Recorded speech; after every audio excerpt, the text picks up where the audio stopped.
மக்களவைத் தேர்தலின் போது தமிழகத்தில் காங்கிரஸை வெளியேற்றிவிட்டு கடைசி நேரத்தில் திமுக தனித்து நிற்கக்கூடிய சூழ்நிலை வரும் என்று அமமுக பொதுச் செயலாளர் டிடிவி தினகரன் தெரிவித்துள்ளார். கள்ளக்குறிச்சி மாவட்டத்திற்கு உட்பட்ட சட்டமன்ற தொகுதி பொறுப்பாளர்கள் மற்றும் நிர்வாகிகளின் ஆலோசனைக் கூட்டம் இன்று நடைபெற்றது.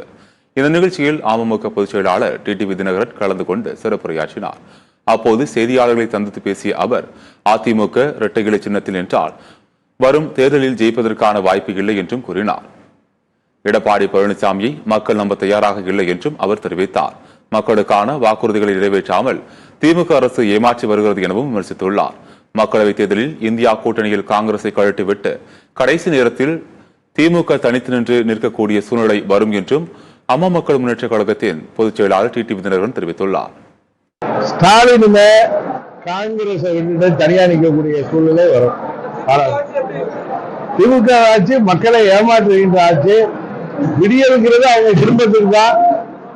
தமிழ்நாட்டு மக்களுக்கு இந்த விடியல் இல்லைன்னு தேர்தல் வாக்குறுதிகளை கூட நிறைவேற்றல. தமிழ்நாட்டில் உள்ள அனைத்து தரப்பு மக்களும் திமுக ஆட்சி மேல மிகுந்த கோபமாக இருக்காங்க. அது வருகின்ற தேர்தல்கள் தான் எதிரொலிக்கும்.